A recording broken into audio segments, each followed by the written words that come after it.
All right, we are right at about noon here, so we're going to get this rolling.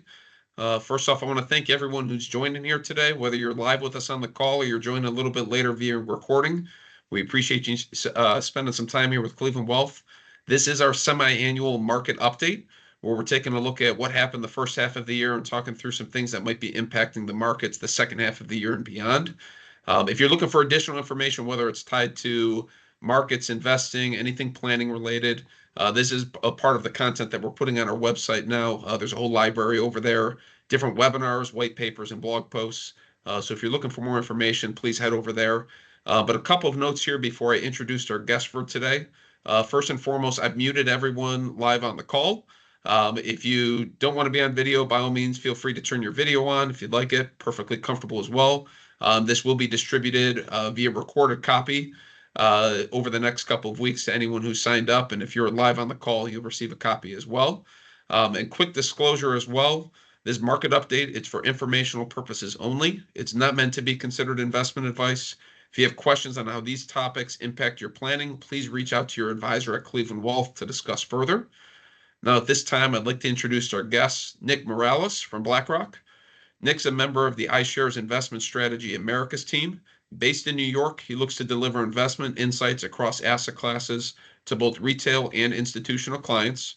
Nick and his team focus on generating top-down macroeconomic research to drive their investment recommendations, while also looking to understand current market conditions through sentiment and positioning analysis. Originally from Seattle, Washington, he graduated from Amherst College with a degree in economics and philosophy. And outside of BlackRock, he's an avid mountaineer, runner, and cyclist. Nick, thanks for joining us today. Thank you so much for having me, Corbin. It's great to go and be here and talking macro and talking markets with all of you. I was going to say 2 years in a row. We loved what you had to say last year, so we're looking forward to today.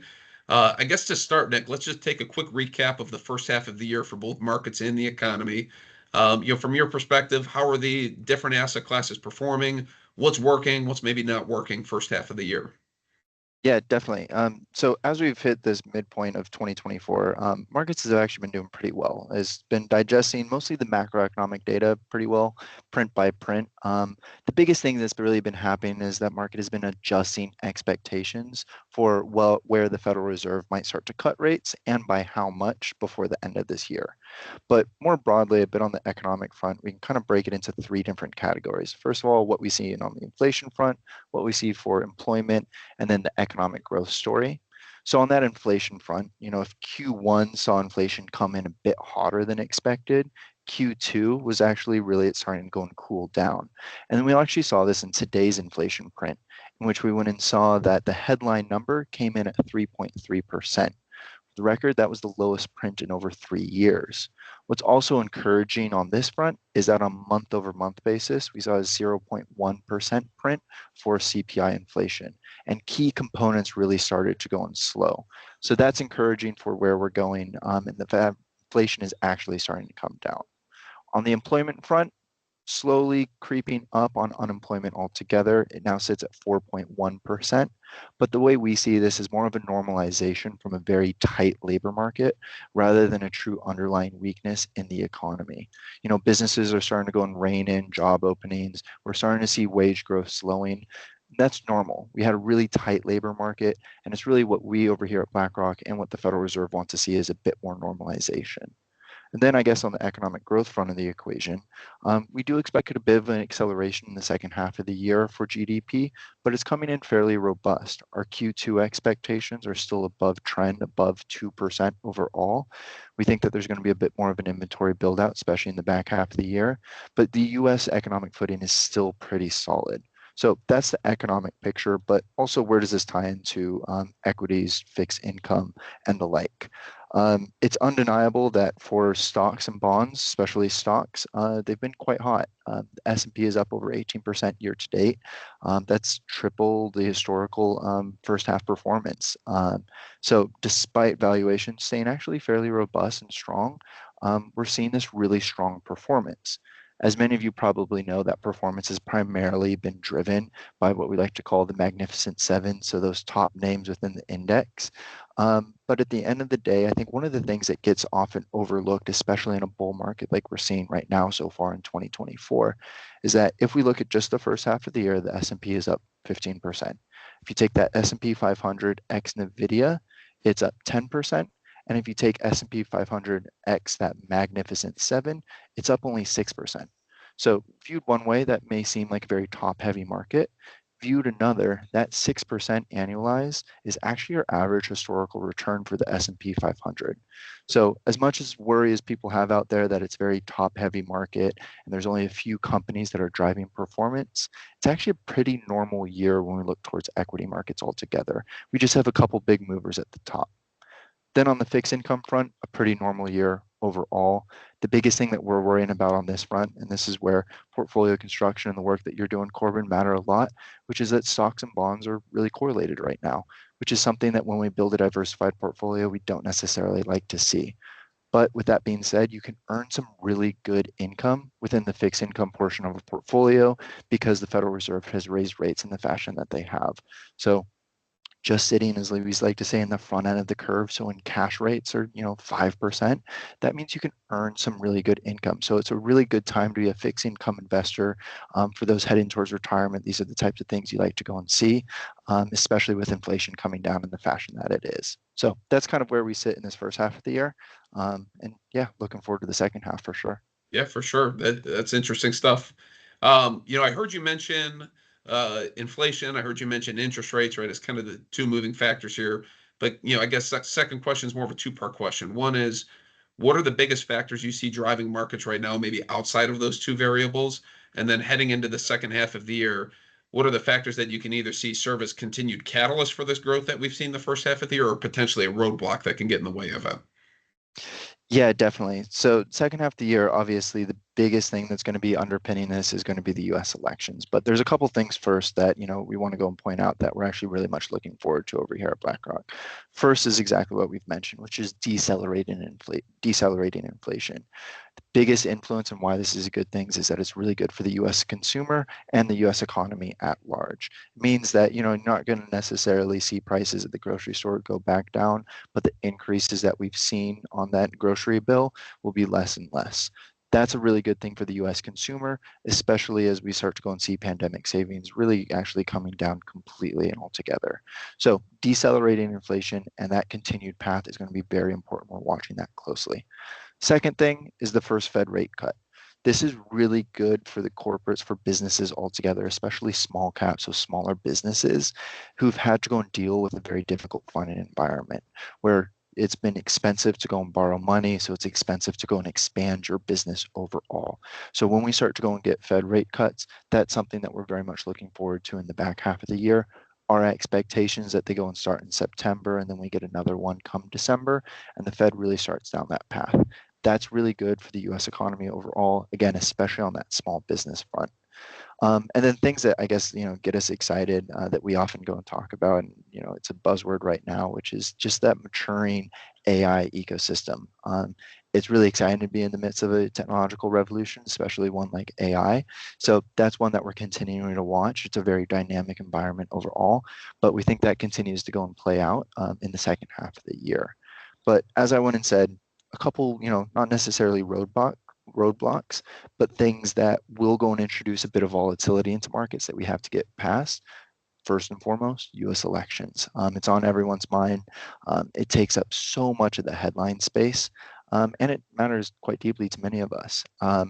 With that being said, one of the biggest things that we're focused on here on BlackRock is that we're quite assured that historically speaking, markets do tend to go and look through and ignore elections more or less. They introduce a bit of volatility to asset prices, and markets react to them to some extent. But for pretty much all investors, especially if you're focused on the long term, means you can kind of look past that near term volatility. And then the second thing is actually quite related to this, which is sort of that international uncertainty. We're not the only country that's going through a volatile election cycle. Half of the global population, a record amount, is living in a region affected by an election. We've seen it with right now with France and the UK and in many emerging market countries altogether. It's a lot to navigate for markets. Many competing forces. There's a bunch of push and pulls out there. But like all things, this too will come to pass. So we're confident that we'll go and get past this one. And that's why we work so hard with folks like yourself, Corbin, to go and build resilient portfolios that are well diversified and go and weather this bit of volatility that we expect in the back half of the year.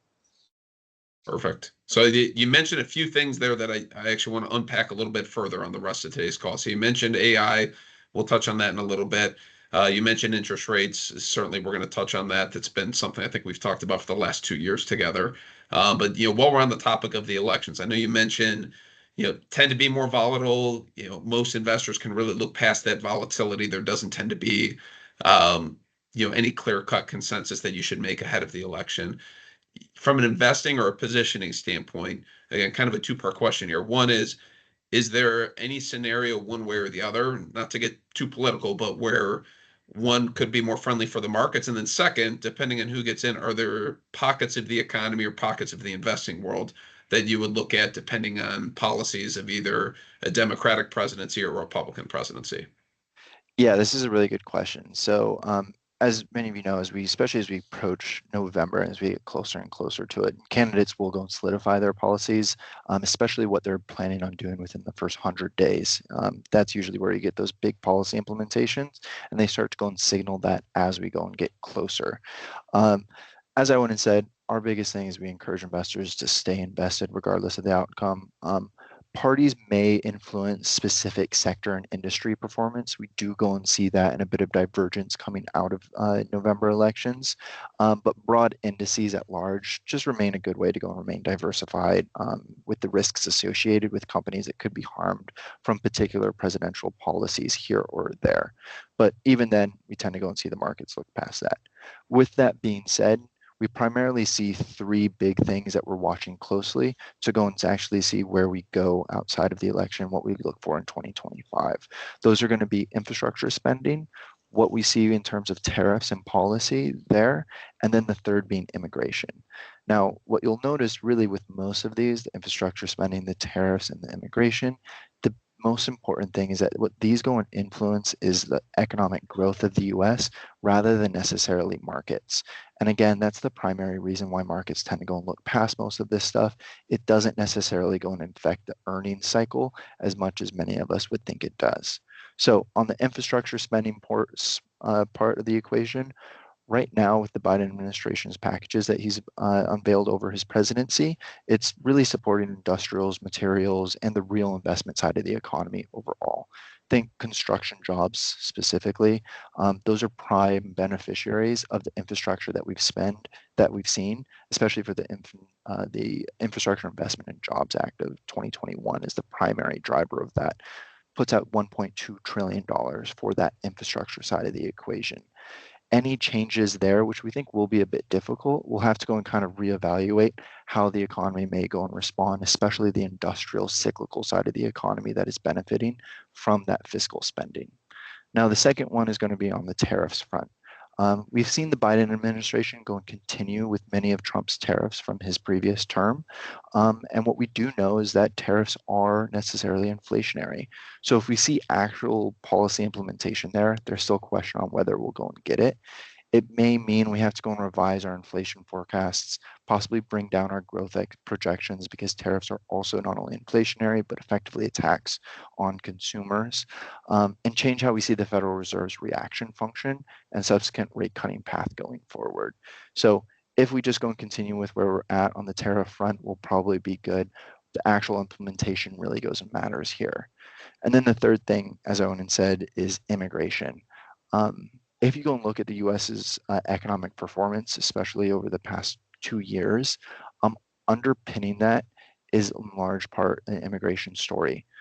Changes in policy that go make it a bit more difficult, especially for skilled workers to find themselves working for American companies and adding to GDP, that will be viewed as effectively a limit on GDP relative to potential GDP. We call this the GDP output gap. It's when you're not reaching that full potential.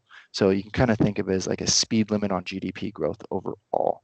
So we can go a bit faster, but we're not necessarily, because what we'll probably see is the labor market tighten a bit more so, and it means you don't necessarily have the workers. Think, for instance, construction jobs. You maybe want to go and build 10 houses, but you don't necessarily have the workers to go and build all 10 of those houses. You can only build 5. That hurts GDP overall.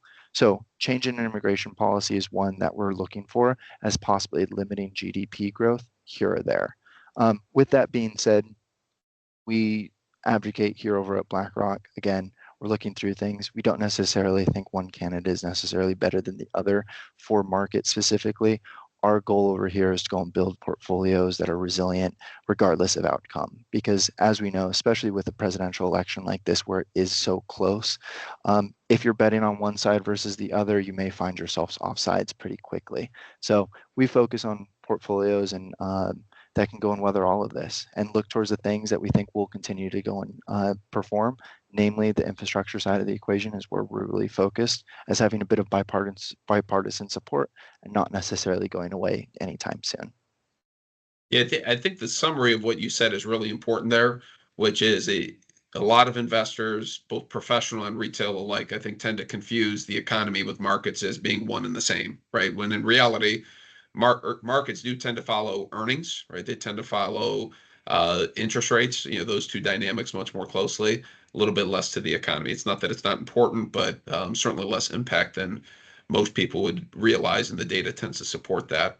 I want to go back now to the topic of interest rates. And we had you on last year. We were talking interest rates then. As a firm, we were talking interest rates 2 years ago. It seems like it's been the constant topic. First it was when are they going to rise? Then it was how high are they going to rise? Then how long are they going to stay there? Finally, we're kind of at this next phase of, hey, the market's predicting rates are going to go down, and that's going to spur economic activity. I guess my question on rates, and we know what the assumptions are and what the market's working off of, but considering that this rally has partly, there's earnings behind it as well, but has partly been defined by the potential for lowering of interest rates. Does the market really need rates to drop to continue this rally and show some resiliency? Or can it operate at this higher for longer type of modality that's been talked about? Yeah, I think there's two things here. Is exactly as you went and said, when we go and separate the economic implications versus the market implications. So overall, rate cuts good for the economy. As I went and said, when you go and get those rate cuts, means that especially smaller businesses, their cost of capital goes down, and that's a relatively good thing for the real economy itself. When we look towards markets, as you went and said, there is that relationship that we tend to go and see. The primary point of that relationship when we go and look towards it is what we call valuations. So what valuations go and look like? We look at this as a price to earnings ratio, PE ratios, we like to say. So when we go and look towards that and valuations, we tend to see a bit of a relationship there, but at the end of the day, it doesn't necessarily hold up all the time over time.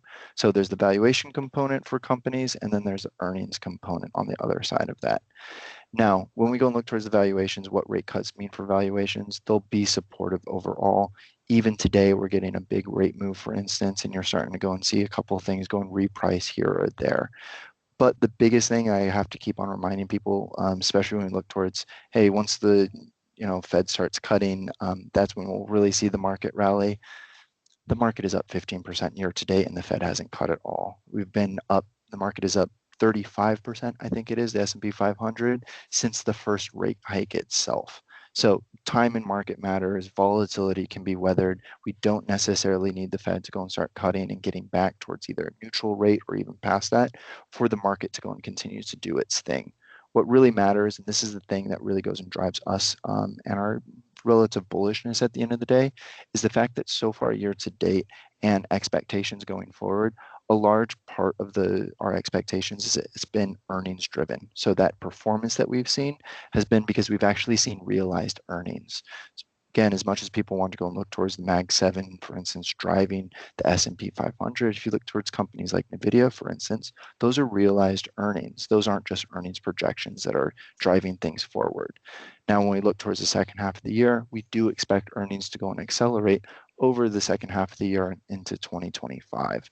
So that means that if we do go and get rate cuts, that's a relative beneficiary. But at the end of the day, what we're really expecting is an earnings acceleration over the next year. So rates have an effect. What they really matter for is going to be on that fixed income side of your portfolio. On the equity side, they do matter a little bit, but what really matters there is where are earnings and what are those doing? And our expectations there is that earnings continues to go and accelerate. So in that type of world, that's why, as I said, we're relatively bullish. You want to go and invest for the long term. Time and market is really what matters at the end of the day. For sure, for sure. All right, I've made it 20 minutes into this call and I haven't mentioned the buzzword of AI yet, so I'm going to bring it up here. Obviously, you've mentioned, right, Magnificent Seven, the NVIDIAs, the Microsofts of the world. They've been going crazy for performance for about 18 months now, largely on the back of artificial intelligence, right? They have the most direct relationship to it. I think investors can see that and they're positioning accordingly. But from everything else I hear, everyone else hears is they, hear what AI can do for us is AI isn't just exclusive to the technology industry. It can do a lot for any type of business. So as you start to look at this phase two of the AI revolution, from an investing standpoint, where are other pockets of opportunity as you see them, whether it's sector specific, company specific, industry specific, but it's going to be more than technology. Where do you think that leads to next? Yeah, I think you're spot on in talking about different phases of the AI trade. We kind of break it up into phase one, phase two, and phase three, and that's how we're sort of talking about it. So phase one is what you've seen so far. So those are primarily the semiconductor companies. You can think the NVIDIAs of the world, AMD, for instance.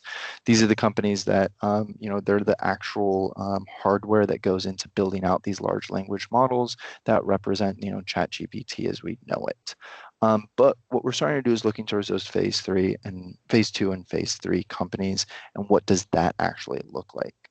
When we go and see that, we think the primary AI growth that you're going to go and see is going to be in the energy and utility space for that phase two. Now, there's a reason for that. AI in general requires a lot of energy. A couple numbers there. For instance, ChatGPT, the third model, it needed the electricity equivalent of around 90,000 homes to train it. ChatGPT 4, that needed the electricity of around 2.5 million homes to go and train it. So when we look towards that and the infrastructure needed, we haven't seen an investment in utility capacity, so our grid capacity, in over 10 years. We have an outdated grid that the Biden administration, to some extent, has been trying to go and address, but we need more.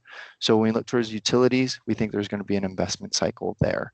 So our focus here at BlackRock, and you've heard me say this on this call this entire time, is on the infrastructure side of the equation because we think that underpins the technology. That's also where we see capital expenditure going, not only from places like us, but also from those large tech firms who are getting the earnings that they're receiving from the spend. When they have that capex, that's capital on the side, where are they putting it towards? They're putting it towards the infrastructure because it's a necessary component for the future of AI. We think that's going to be phase two, is where you need this really big build out on the utilities and energy infrastructure side of the equation.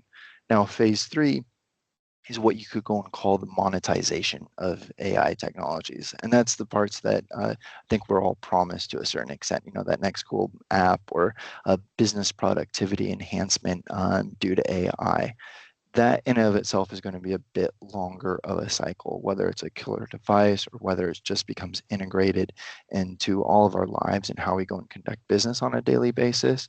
That takes more time. So that's that phase three part that will be worked out over the coming 3, 5, 10 years kind of cycle.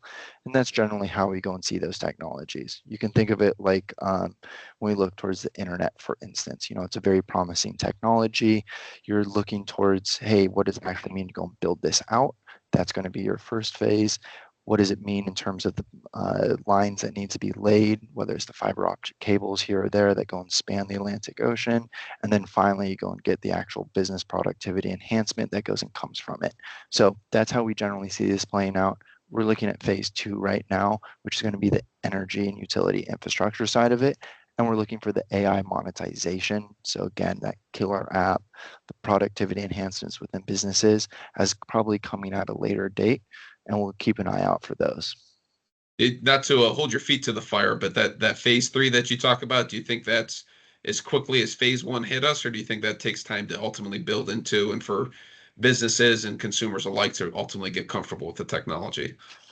I personally think it takes time. When you go and look towards many businesses, changing how your processes go and work altogether is a tough order to go and ask. At the end of the day, we're all human beings and we tend to go and like the way we do things. So changing that altogether is difficult.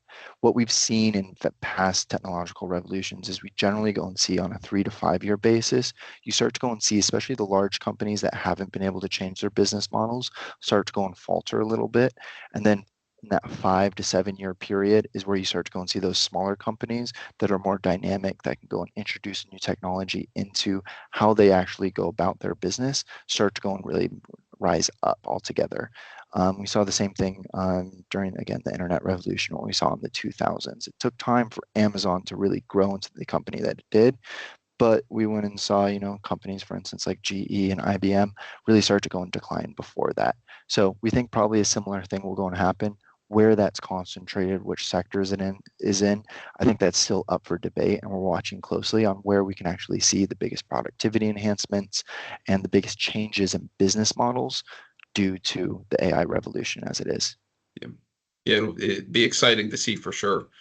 Obviously, that's the optimistic, the catalyst that could really drive the market over the next decade, really. One that I know clients have asked me a lot about. I tend to see it more on financial and business news a little bit more frequently. That I wanted to bring up today is this whole issue of government debt, right? It's been talked about for the last 2 decades, right? Government debt continues to expand. It's greater than GDP. We've had a year or so of great GDP, yet the deficit continues to grow past that. Um, at some, it really hasn't impact on markets yet at this point, but at some point it's got to have an impact, whether it be on markets, the economy, combination of the two. Is that a risk that BlackRock as an institution is looking at, thinking it could be nearer term and, resolution needs to come to that sooner rather than later? Or is that something markets can continue to look past for the next couple of years? Yeah, so this is a difficult one because definitely here at BlackRock, we're very well aware of the issue, and we have many workshops where we go and talk through the different implications here or there. So just to kind of level set. So right now, obviously, the U.S. Deficit is quite large. We're looking at a debt to GDP ratio of around 120% or so. And kind of put that into perspective, it means that the interest payments that the U.S. is paying out is actually looking to go and exceed our defense spending overall. So we're paying down a lot of debt. That's a lot of money that we're putting towards paying that down, while at the same time continuing to go and spend. Now, when we look towards government spending and that spending side of the equation, there is a big differentiation that we have to go and make, which is between what we go and call contractionary versus expansionary fiscal policy. And what we've seen, especially under the Biden administration so far, is in some of their acts, is what we go and call productivity enhancing spending versus just paying down that debt. So, for instance, when we go and expand the utilities grid overall and we go and invest money in that, there's two things that is happening. First of all, you're creating construction jobs there. So that is continuing to go and enhance GDP. That is going straight back into Americans' pockets in order to go and continue to go and build out this grid. And furthermore, it's a GDP enhancer in the sense that now all of a sudden we can go and continue to go and build out the AI revolution as we're seeing it. So that increases our GDP potential. That's what we would call the expansionary fiscal policy. What is not expansionary is just paying down debt. So when we look towards what we want to go and see from especially both the Republicans and the Democrats in terms of their spending programs, is you want them to go and really focus on those expansionary fiscal policies, those things like bridges, for instance, and roads that allow, when we go and get imports into Long Island or in Seattle, and they're, shipping things across the country, those things matter when we look towards good roads. That means that you're going to have greater productivity overall, and you're going to continue to go and expand the GDP potential of the US. So that really matters. When we look towards paying down that debt, we're going to have to a certain extent over time. It is very slow moving. And there's going to have to be bipartisan support for how we go and continue to go and fix this and address this problem overall. There's two ways kind of out of this altogether. You can either expand your way out of it, so GDP increases at a faster rate than the debt's increasing, or you have to go and inflate your way out of it, so your debt becomes a bit less valuable. We don't really want to go and inflate our way out of it because that hurts US consumers overall. So it means we're going to have to grow our way out of it. That means that expansionary fiscal policy really, really matters at the end of the day. So it is a problem that we're going to have to go and reckon with over time. For the time being, we think we're in a good shape. But the primary way in which we go and see this impacting markets is honestly on the long end of the curve. So U.S. government obviously goes and issues debt, and they issue debt all the way from 1 month all the way to 20 plus years. When they're issuing debt, that long end of the curve, so that 20 plus year debt, and we kind of think of it as like 10 to 20 years, they're going to have to issue more and more of that debt in order to go and fund this deficit. That means that you can kind of think of it like most things. There's greater supply out there. So it means that you're going to have to be compensated more and more for that debt out there. So in our world, that means that yields on the long end of the curve probably move a bit higher than where they are now. There's a bit more risk premium attached to it. That means the price of that US debt goes down to a certain extent. Investors are demanding more compensation to go and hold 20 plus year US Treasury debt altogether. That makes it a bit more expensive for the US to go and borrow. So there are these natural ways in which we can go and see the markets start to go and push back on US government spending. We're not necessarily seeing that quite yet. If markets do start to get worried, there is a mechanism for us to go and reprice things out there and to go and say, hey, you guys need to go and slow down on what this looks like so far.